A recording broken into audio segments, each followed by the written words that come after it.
Vacié la herencia de mi hijo para salvar a su hermana. Ahora me demanda y ya no somos familia. Soy Valeria. Y necesito que entiendan algo antes de juzgar. Nunca tuvimos mucho.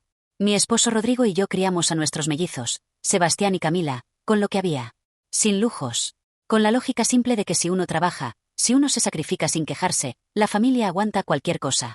Sebastián siempre fue el tranquilo. Desde los 15 años trabajaba con su padre los fines de semana, juntando plata sin que nadie se lo pidiera. No reclamaba. No insistía. Cuando algo no alcanzaba, apretaba la mandíbula y seguía.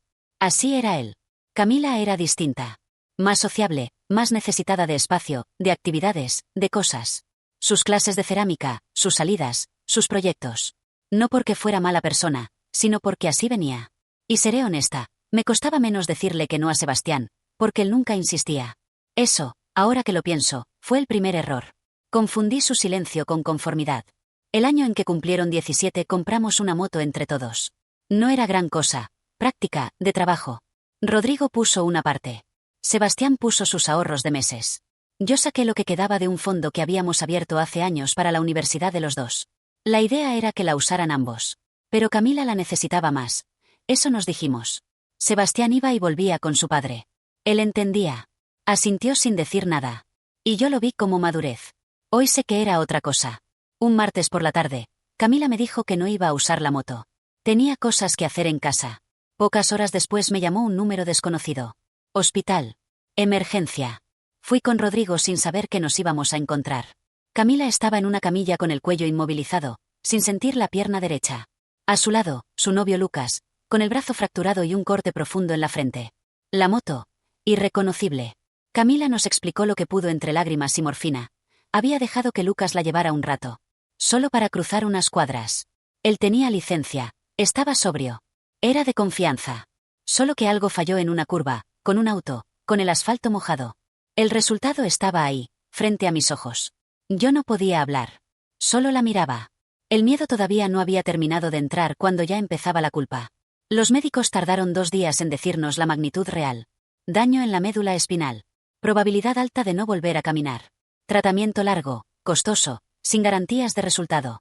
Y mientras yo procesaba eso, todavía con el terror instalado en el cuerpo, llegó la segunda bomba. El seguro de la moto no cubría. El contrato decía explícitamente que solo podía conducirla el titular autorizado. Lucas no estaba en la póliza.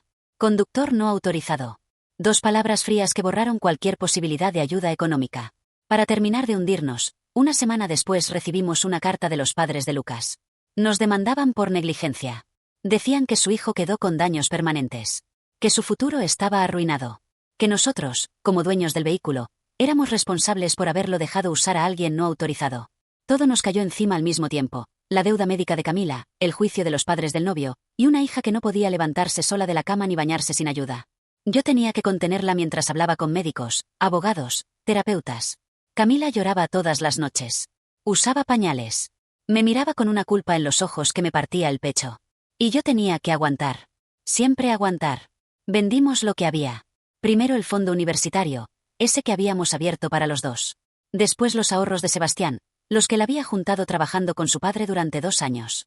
Fue incómodo decírselo. Le expliqué que era una emergencia. Que era por su hermana. Que la familia a veces tiene que ceder por el bien de todos. Que lo íbamos a recuperar. Apretó la mandíbula. Asintió. No dijo nada. Yo lo interpreté como comprensión. Como fortaleza. Como que él era exactamente el tipo de hijo que uno quisiera tener al lado en una crisis. Nunca me detuve a pensar que tal vez callaba porque ya sabía que protestar no serviría de nada. Perdimos el juicio de los padres de Lucas. Tuvimos que pagar. Quedamos en números rojos. Mis joyas, las herramientas de Rodrigo. Vivíamos al día. Semana a semana. Con lo justo para que Camila tuviera sus terapias, su silla, las adaptaciones en casa que necesitaba para moverse. Sebastián empezó a buscar becas en silencio. Sin contarnos nada. Un día llegó con el formulario de un préstamo universitario y dijo, tranquilo y sin mirar, que no esperaba nada de nuestra parte. Esa frase me dejó helada. Pero no dije nada. Había demasiado encima como para abrirme a otra conversación difícil. 3 meses después del accidente, el abuelo paterno nos llamó un domingo. Fuimos solos Rodrigo y yo, sin los chicos. Nos dijo que quería adelantarles la herencia a los mellizos. $100.000. 50 para cada uno. Como todavía eran menores de edad, nos los transfería a nosotros, en custodia. Dijo que confiaba en que lo manejaríamos bien. Rodrigo y yo nos miramos. Y en ese momento, sin decirlo en voz alta, los dos supimos lo que íbamos a hacer. No lo hablamos con Sebastián. No fue porque quisiéramos ocultárselo, eso fue lo que nos dijimos. Fue porque no había cómo explicárselo en ese momento. ¿Cómo le decís a tu hijo? Tu abuelo te dejó $50.000, ¿pero ya los usamos para otra cosa? Con el dinero pagamos la deuda entera del juicio. $40.000 que nos tenían asfixiados. Con lo que sobró, financiamos el tratamiento intensivo de Camila, una clínica especializada, un equipo de movilidad eléctrico, las adaptaciones en casa para que pudiera tener algo de independencia. Nos quedaron unos pocos miles guardados como reserva, por si había recaídas. No fue robo. Fue necesidad. Fue supervivencia. Eso es lo que seguimos repitiéndonos. Todo salió a la luz en un almuerzo familiar. Pequeño. Solo tíos, primos, el abuelo. Camila no quiso ir. Todavía no se sentía lista para que la vieran así. Fuimos los tres, Rodrigo, Sebastián y yo. Al principio todo era normal. Comida, risas, anécdotas. Hasta que el abuelo, con la copa en la mano y una sonrisa, le preguntó a Sebastián: ¿Y qué tal la universidad? ¿Te alcanzó la plata que te mandamos? Sebastián frunció el ceño. ¿Qué plata? El abuelo se puso serio. Miró a Rodrigo. Los 50.000. Los que les transferí hace unos meses. Silencio. Un silencio que duró demasiado. No recibí nada, dijo Sebastián. Seco. Helado. Rodrigo tartamudeó. Dijo que no había alcanzado. Que tuvimos que cubrir el juicio, las terapias. Que fue una emergencia sin tiempo. Y Sebastián, sin levantar la voz, sin moverse de la silla, dijo algo que yo todavía escucho cuando trato de dormirme. Usaron mi parte.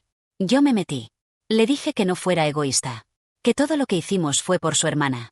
Que si lo hicimos fue porque confiábamos en que lo iba a entender. Que era una emergencia. Él se levantó de la mesa. Agarró su campera. Y antes de irse dijo: no es la primera vez que me dejan afuera por ella. Pero al menos antes no me costaba 50.000. Y salió.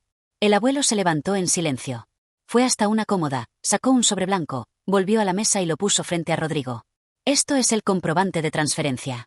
Los términos. Todo firmado. Para que no digan que no sabían. Yo cumplí con mis nietos. Hizo una pausa. Y después dijo, con una frialdad que nunca le había escuchado: si yo hubiera sabido que iban a dejarlo afuera, no les doy un centavo. Nadie dijo nada más. Solo los cubiertos temblando en los platos. Sebastián no volvió a casa. No respondió mensajes. Camila preguntó por él una vez. Le dijimos que estaba ocupado, que tenía exámenes. No queríamos cargarla. 2 días después mandó un audio corto. Solo decía: ¿y lo mío? Le ofrecí 10.000. Era lo que podíamos juntar rápido en ese momento. No. Me corresponden 25. El mínimo. Lo justo para pagar lo que debo y seguir con mi vida sin que se metan más. Le escribí un mensaje larguísimo. Le dije que si desviábamos ese dinero ahora podíamos poner en riesgo todo lo que habíamos logrado con Camila. Que su hermana todavía necesitaba tratamiento. Que pensara en la familia. Me respondió una sola línea. ¿Eso me lo decís como madre o como contadora? Rodrigo también intentó. Le dijo que se estaba pasando. Que no podía tratarnos como enemigos después de todo lo que le habíamos dado. Sebastián contestó sin titubear. Yo no los traté como enemigos. Ustedes me trataron como un cajero. Fuimos a su cuarto. El que rentaba cerca de la universidad para ahorrar en transporte. Llevamos pan, café, como si fuera una visita normal. Como si nada hubiera pasado. Abrió la puerta. Nos miró sin expresión. ¿Qué quieren? Hablar, le dije. No nos hizo pasar. Así que hablamos parados en el umbral, como si fuéramos extraños. Le dijimos que entendíamos su enojo. Que estábamos dispuestos a darle algo, aunque no los 25.000 de golpe. Rodrigo tartamudeó algo sobre cuotas, sobre tiempo, sobre que todavía éramos familia. Sebastián entró un momento y volvió con una caja. Una de esas cajas donde uno guarda cosas que importan. La abrió. Y empezó a sacar sobres, uno por uno, tirándolos al piso frente a nosotros. Cartas de aceptación universitaria. 3 universidades privadas. Becas parciales que él había solicitado solo, sin decirnos nada, y que le habían otorgado. Oportunidades que no había podido aceptar porque no tenía cómo cubrir la diferencia. ¿Ven esto? Mientras me usaban como reserva silenciosa, yo renuncié a esto. Cada sobre es algo a lo que dije que no porque no era el momento. Cada carta es una puerta que cerré porque no había plata. Porque el dinero era de todos. Porque la familia primero. Rodrigo dijo algo que no tendría que haber dicho. Le dijo que debería aguantar. Que era el hombre. Que así funcionaban las cosas. Sebastián se quedó en silencio 5 segundos. Y después dijo: Si no me pagan lo que me corresponde, lo cobro por las malas. Y si no se van ahora, llamo a la policía. Nos fuimos. Sin pan. Sin café. Sin hijo. Y sin ninguna idea de cómo volver atrás. Semanas después llegó una citación judicial a nombre de los dos. Sebastián nos demandaba. A nosotros y al abuelo. Por malversación de fondos. La cifra incluía los 50.000 originales, más intereses, más daños y perjuicios. Llamé al abuelo. Me atendió.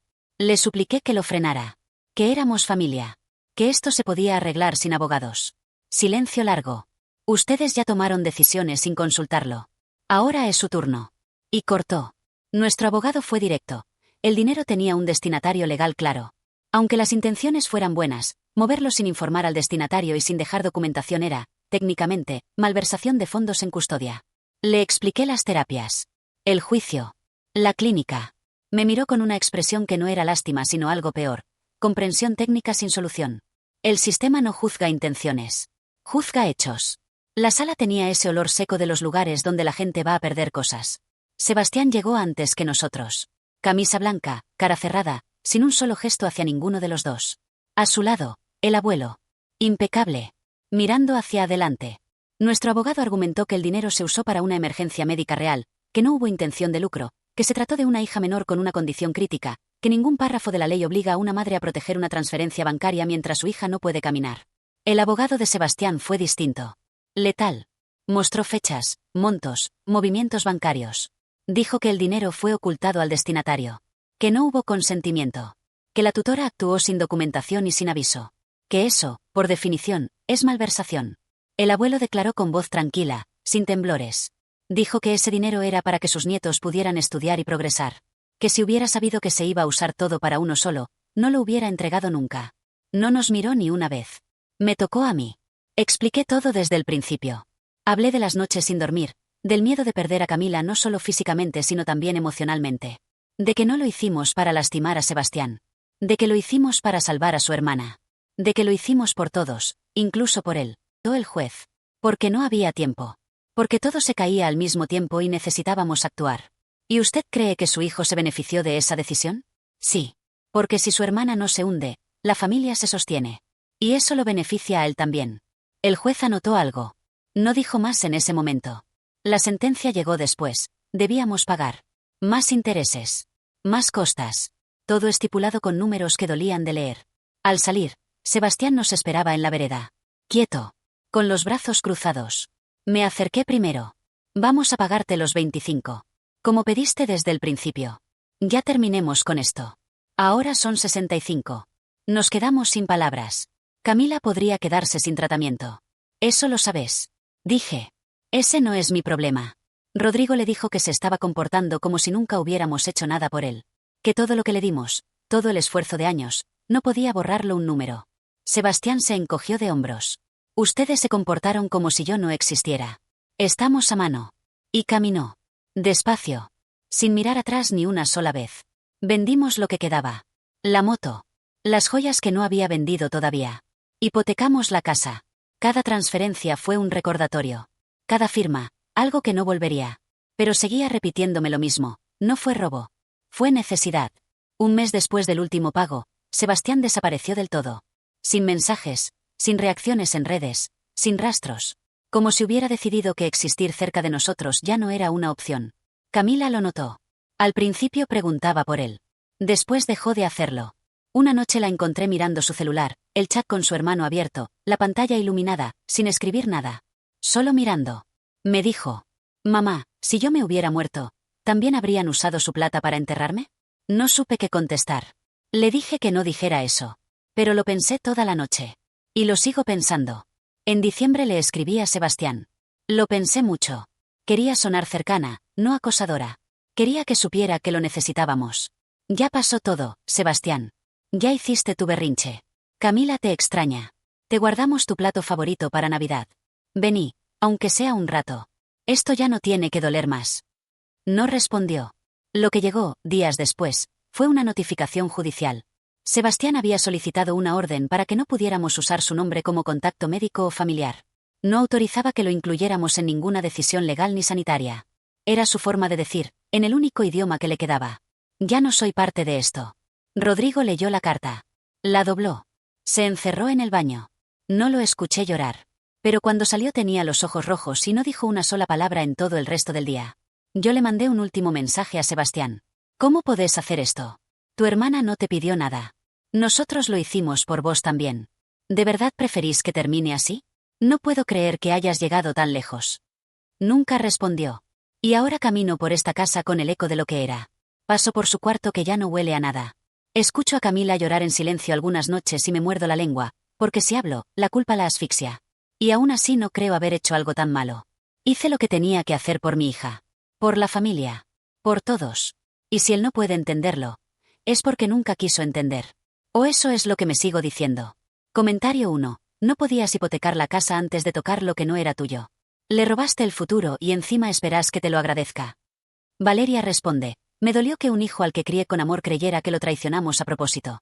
No lo hicimos para lastimarlo. Fue una situación límite. Comentario 2. Te dolió más que te demandaran que el hecho de haber usado su plata en secreto. La culpable sos vos, no la víctima.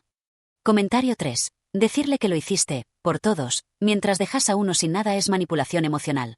Punto. Comentario 4. No fue necesidad. Fue conveniencia. Hipotecar tu casa te afectaba a vos. Usar la herencia de él, no.